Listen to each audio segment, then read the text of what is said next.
How does somebody who has not been that way, whether it's entrepreneurial or resourceful or someone who's willing to just figure it out, is there a way to become that? Is there a way to overcome some of those challenges? Is there a way to start incorporating that more into your life?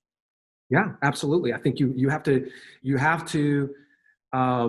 we live in a world that's, as we've all proven, is changing in real time, right? Virtual relationships are a real thing now. They weren't before, right? I mean, they were kind of, but they weren't like this. So tuning in to podcasts and video podcasts like this, watching stuff like this. I mean, this is your inner circle now. Instead of going listen to the 5 douchebags out there and you being number 6, how about you just spend a ton of time on this kind of stuff, feeding your mind the stuff that will slowly over time. It's not going to happen like this, but slowly over time, right? As the saying goes, a rising tide raises all ships. If you think about that for a minute, what that means is that, man, if I just surround myself with bigger thinkers, and I don't even mean physically, but I'm just feeding my mind with people that play at a very different level, and that think about life and think about situations differently than naturally, I promise you, you will start to think about things differently as well. You can't, and the same is true the other way, right? I mean, if you're sitting around by the campfire every night while this pandemic's going on, and you're just drinking a Coors Light with your buddies and shooting the shit, and nobody's really helping you improve in any way, then you don't get the piss and moan about how life didn't really change for you, right? Mm-hmm. But on the contrary, if you turn around and say, man, I can't do that anymore. That's not me. That version of me, I've got to be disciplined enough to make that go away. I'm going to spend more time investing in things like this. I'm going to, and I'll give you a perfect example would be me, because this never stops. This is the key to success the whole way, right? There's always somebody playing at a bigger level than you, right? So now, my inner circle is people like Jesse Itzler or Ed Milet, right? Roland Frazier, Frank Kern, Steve Weatherford, people that played a much larger level than I play and continue to push me up. I've learned the secret that if I want to get to next level, I have to go put myself in rooms and put myself around people that are playing at a higher level than me, always, right? And continue to do that. The moment I stop doing that will be the moment that I've just settled and I've become that ocean of mediocrity that's out there, right? Because I'm not pushing to go up. And so that's what people have to do. And again, we live in a world where doing that virtually now is kind of a thing, right? Getting on a podcast like this and others, really turning it to being very, very diligent with what you're reading, very diligent with what you're listening to and what you're watching, not going and binging on Netflix, but going and, watch really good programming that isn't necessarily just on business or real estate. I mean, it can be on health and fitness. It can be on mindset. I mean, John Assaraf is a very, very good friend, amazing guy when it comes to mindset. Michael Bernoff is another great guy when it comes to mindset and kind of unlocking what's going on inside of your brain. You got to be disciplined. And when you do that, to your question, a rising tide raises ships. You will naturally begin to evolve. And it's very challenging, in my opinion, in my experience, it's very challenging when you start to hold yourself accountable and when your mind starts to expand. It's very, very uncomfortable to go backwards. Mm-hmm. Right? You actually feel like I'm playing small. Like that doesn't feel good anymore. What used to feel normal to me, kind of playing half-ass in that area of that doesn't feel good. I consciously know I'm doing it. I'm owning my outcome. So therefore, I need to change and go make different decisions. And that's what you're trying to get to, right? Is just arm yourself with the tools where when you play small and you're not doing what you're capable of doing, it doesn't feel good. And then you will naturally change. And I think that the one other thing there that I think people don't, the unfortunate truth is you got to look in the mirror first.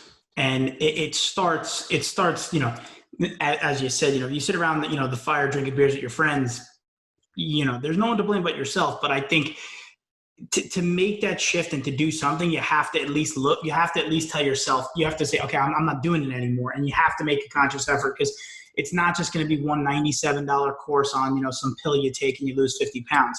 There's got to be a decision made internally that you focus on. And that, coupled with everything else, I think is that added, that's the gasoline to the fire to keep going. Cause I know that feeling where you're like, wow, I'm really being a lazy bastard, or I'm really being, I'm really not taking myself to the next level. And it's a shitty feeling if you've ever, gone up a step. So I think it also takes the individual to say, I got to change. Well, you know what? I'll give you guys two things here.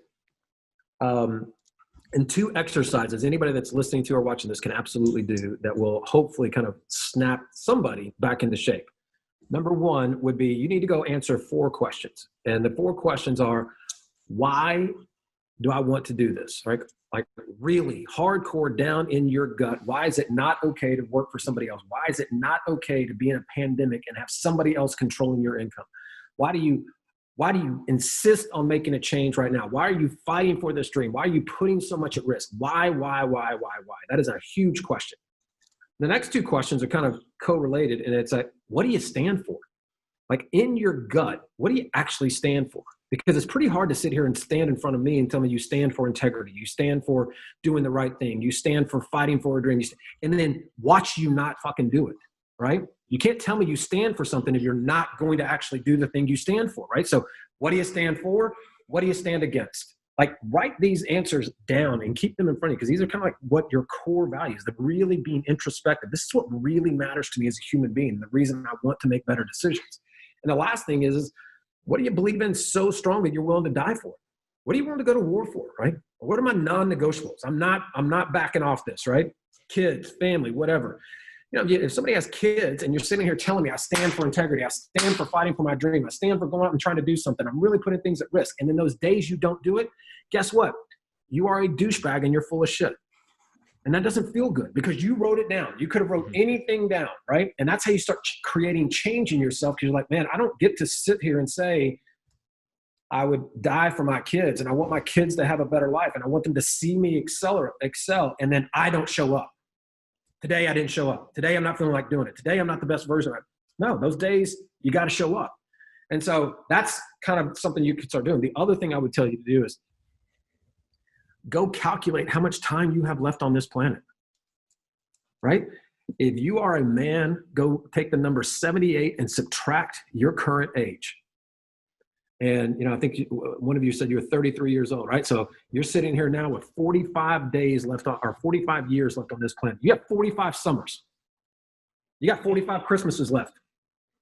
You got 45 first day, opening day of baseball seasons.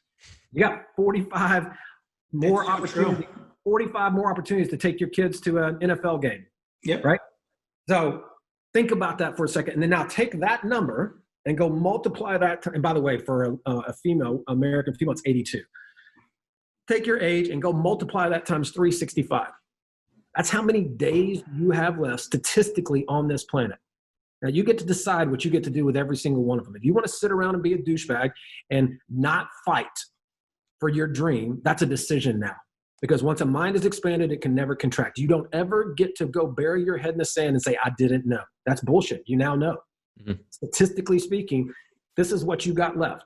And by the way, go write them on a whiteboard, or if you don't have a whiteboard at the house, just go take a dry erase marker and go put it on your mirror in your master bedroom. Go write the number down. And every day when you wake up, go erase it and count it down. Every day. Watch your life tick away. And when you watch your life tick away and you have a dream, if those two things don't shock you into a place where I got to make better decisions, nothing else will. It's funny you said that, because when my daughter's 14 months old now, my first daughter, only kid. That's amazing, dude. That's awesome. I'm running around, chasing around the house, and I'm like, yo, fuck, you're really fat and out of shape. It's horrible. So since that moment, it's not a joke, I've literally worked out an hour and a half. I did a podcast maybe about a month ago, and I said, for me personally, I can't slowly get into something because I'll stop. So it's been an overkill of exercise. I feel great. I'm chasing around the house, and I've had that opportunity with, what's going on, luckily or not. But the other day, it was like, I thought about that exactly. It's okay. I am 32, you're getting older. Shit's going to happen and you have no control over it. You can only control what you can control. So you might as well do anything in your power to have, like you said, 45 more, whatever, first day of summer, whatever it is. And, I never look at it that way. That way is a little bit more, kick you in the gut and you say, oh shit, I got to get my act together. But the other one, and I'm going to get I'm going to get beat right here. But we were talking the other day because the U.S. soccer team, they lost that lawsuit about getting equal pay as men. Right. And I foolishly, with my wife, my daughter, and me, I said, well, I can't disagree with them not getting paid as much. And I'm not saying that women don't deserve to get paid like men. They do. They're equals. But I said, they don't generate as much money. And I didn't make the comparison to soccer. I said, women's soccer doesn't generate as much money as football or basketball. That's why they get paid more money. So all I said was, they want to get paid equal. They want to get paid equal. They don't generate enough. Then my wife said, you have a daughter, you don't think she deserves the same. And I said, no. Everyone deserves what they earn, what they do. If they want to make more money, they can make more money. They might not get it in salaries, but they can do other things to equal it out. LeBron James makes X million a year from basketball. He also makes a lot of other money from a lot of other things. So I'm not saying that, women don't deserve to get paid. No, not the intention. But when I looked at it and said, okay, I want to be better for my daughter and my wife, that the piggyback of that is, I didn't want, you can't be mad if someone rules down on you and says you don't deserve it. Well, no, you might not deserve it in that manner, but you can go get it another way. And that was the purpose of that. It was just, use this time for all of that. Ask yourself those questions, write it on the wall, and watch how much you hate yourself day after day if you don't make a change. And that will either erase it and continue to hate yourself, or you'll start making steps. And I think that's, awesome. That's it. Yep. It's crazy that you brought that up. I was listening to somebody else talk about the same concept, but they were referencing like your parents, and they were saying like, how many times do you see somebody was out of state and they were like, how many times do you see your parents? They're like twice a year. They're like, how many more years do you think they got left? And they're like 5. And they were like, that's a lot of time. And he said, well, if you only go see them twice a year, 5 times, you're going to see your parents 10 more times. And when you start thinking about it that way, it puts things into a different perspective. Right. And it's very interesting to hear you take that same lens and apply it to your own life and your business, because I think it is going to shock a lot of people. Successful kind of wake you up. Successful people have a very different relationship with time than most. Mm-hmm. That's definitely an observation I've made. They have a good friend of mine, Ed Milet, I just had him on one of my podcasts, and he was talking about that he tries to get 3 24-hour days into one day. Like he lives his life in 6-hour increments, right? He's like, so I'm trying to accomplish what most would accomplish on a Monday, throughout the whole day. I'm trying to accomplish in the first 6 hours. From 6 to 12, that's day 1. From 12 to 6, that's day 2. From 6 to 12, that's day 3. I'm going to get 3 days, and then I'm going to go to bed. I'm going to get 3 days worth of activity done in one day. So by the time you get through your 31 days, through business days, I've accomplished 84 days. So tell me how you're going to whip my ass. Well, that's like, there's a book that I just finished. It's the 12-week year. And It's something, Chris, I don't even notice. I've tried to implement that into what we're doing. You basically take 12 weeks as a year.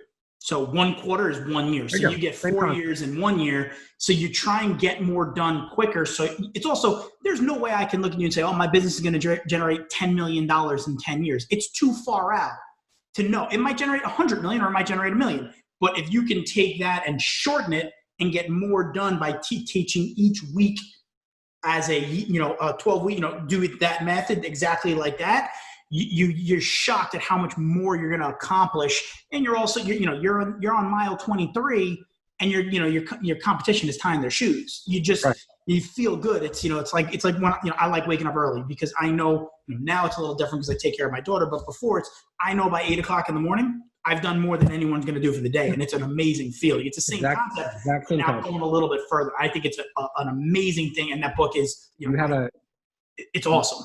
You have a different relationship with time than the people around you, and it's just that simple, right? And when you have a healthy respect for time and extracting as much value out of it as you possibly can, and you're in a hurry to collect moments and not collect shit, you will see that there's a lot of prosperity at every level that really follows with that. Yep, I agree 100%. So I have one last question. I think then it'll be really good to wrap it up because we've covered a ton. As you were talking earlier about the 5 people and rising tide and getting people that are above you to pull you up, how does somebody integrate themselves with somebody that is quote unquote above them without creating a negative relationship for that person? So you're not a hindrance, you're not overbearing, you're not anything like that. How do you integrate yourself with somebody who's either, just above you, several steps above you, et cetera? Try to bring value to their life. What's called results in advance, right? I have a ton of people that over the years that have come to me with their hand out. Kent, I would love to, can you show me how to do a deal and we'll split it 50-50, right? No, it's never going to happen. Now, I've equally had people that said, here's what I would like to do. I'm going to come in and I will pay rent to sit in your office. Now, mind you, people pay $20,000 to spend 2 days with me, in private coaching, right? So, and this person's, and these people are kind of making a smart move. They're like, hey, can I come and just rent a desk in your office? I want to sit here and I want to do deals, and I will split those deals with you 50-50 if I can just pay you rent in your office and sit there and work, I just want to work side by side with you. Or I've had other people, hey, I've filmed all these videos. I've taken clips from you online, and I've put together this montage of videos. Here's 10 content videos for your Instagram. I've done it all for free. I just want to prove to you that I'm worth getting into your life, right? You got a job. Done, right? Results in, bring somebody results in. And by the way, it doesn't have to even be something like that. But my point of it is that what you're going to find is that it's not as difficult as you make it out to be, right? If you come into somebody like my world, I want to surround myself with amazing people, and that people that believe what I believe. And I'm all too happy to help people that are bringing value into my life. What I have no interest in are the time vampires, the leeches, the people that are coming in and they want something for nothing and then they're not fully committed. If somebody's willing to come in here and sit on their ass and intern here for a year for free to learn, that's somebody that has the drive and ambition that I want. That's exactly what I did, right?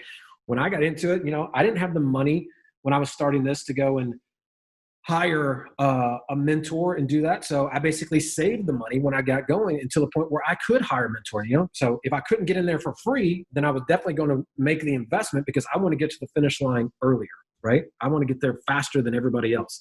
And so if you can't just bring value to somebody's life and you can't figure out a way to help them achieve what they're trying to do, and by virtue of doing that, you're now surrounding yourself with them, then you need to think really long and hard about how to actually approach them about making an investment for them to spend some time with you, right? Mm-hmm. And you'll be shocked. I mean, hey, I'll give you a great example. With Ed Milet, right? So the way I became friends with Ed Milet and Rising Tide is, I put on big events, and I'm like, okay, I'll pay you $50,000 to come spend time at my event, right? You're going to speak for 1 hour. I'm hiring you for 4. So I get to guess what happens with the other 3. We're going to sit around. We're going to get to know each other, right? I'm going to tell you we're going to figure this out. And through that process, we figured out that we had common interests, and now, fast forward 2 years later, we've been to each other's houses. We've hung out a lot. We talk a lot. There's more than one way to get in there. You just have to be creative and resourceful.